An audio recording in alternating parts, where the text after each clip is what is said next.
জয় গুরু। আজকে আলোচনার বিষয় কুণ্ডলিনী চেতন করতে হলে আগে দেহ প্রস্তুতি ঠিক করতে হবে এবং সচেতনতামূলক কিছু কথা।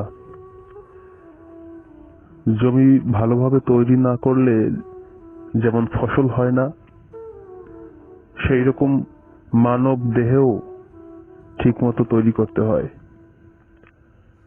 মানসিক এবং শারীরিক সুস্থ সবল দেহের অধিকারী না হতে পারলে কুণ্ডলিনী শক্তির তেজ শরীরে ধরে রাখা যায় না। মনে রাখা দরকার, কুণ্ডলিনী জাগরণ আণবিক বিস্ফোরণের মতো তেজক্রিয়, এবং এই তেজ যদি শারীরিকভাবে সহ্য না হয় তবে বহুবিধ সমস্যা দেখা দিতে পারে, ব্যাধি হতে পারে। বিভিন্ন রোগ শোকের দ্বারায় দেহ অকালে নষ্ট হয়ে যেতে পারে। তাই মনের অচেতন স্তর থেকে হঠাৎ তেজ সম্পন্ন কুণ্ডলিনীর তেজ ও শক্তি মনকে প্লাবিত করলে ব্যক্তি বিশেষ অনেক সময় পাগলও হয়ে যেতে পারে। এমন অনেক প্রমাণ রয়েছে। কুণ্ডলিনী সাধন করতে করতে করতে করতে তার দেহটা তৈরি না বলে সে পাগল হয়ে গেছে, এমন হতে পারে। তাই আগে দেহটাকে সঠিকভাবে প্রস্তুত করে নিতে হবে। এছাড়াও সারা শরীরে অসম্ভব রকমের জ্বালন হতে পারে, নির্জীবনতা হতে পারে এবং ক্ষুধাহীনতা শরীরকে বিকল করেও দিতে পারে।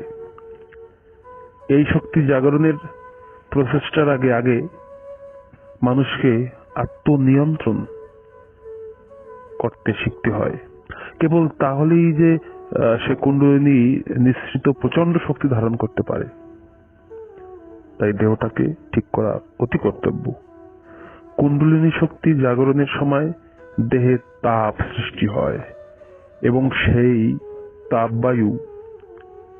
তাপবায়ু দ্বারা বাহিত ঊর্ধ্বমুখী হয়ে মস্তিষ্কে গমন করে। এর ফলে শারীরিক সুস্থতা না থাকলে প্রথম মাথা ধরা, মাথা ঘোরা এবং মাথার যন্ত্রণা অনুভব হতে পারে। অনেক সময় যারা ধ্যান ক্রিয়া করে তারা বলে থাকে যে ধ্যানে কিছুক্ষণ বসলে মাথা ঘোরে বা মাথা ব্যথা করে প্রচন্ড। এটা হতে পারে। এই জন্য আগে দেহটাকে সঠিকভাবে তৈরি করে নিতে হয়। দীর্ঘ আসনের পর এবং কিছুদিন এই সাধনা ঠিকমতো করতে পারলে দেহের স্বাভাবিক তাপমাত্রা প্রায় 1 ডিগ্রি কম থাকে এবং দেহ আস্তে আস্তে শীতল হয়। হরমোনের ক্ষেত্রে ভারসাম্য আসে। কিন্তু যদি শক্তি ঊর্ধ্বমুখী না হয়ে অধোমুখী হয় তবে যৌন ক্ষুধা বৃদ্ধি পায়।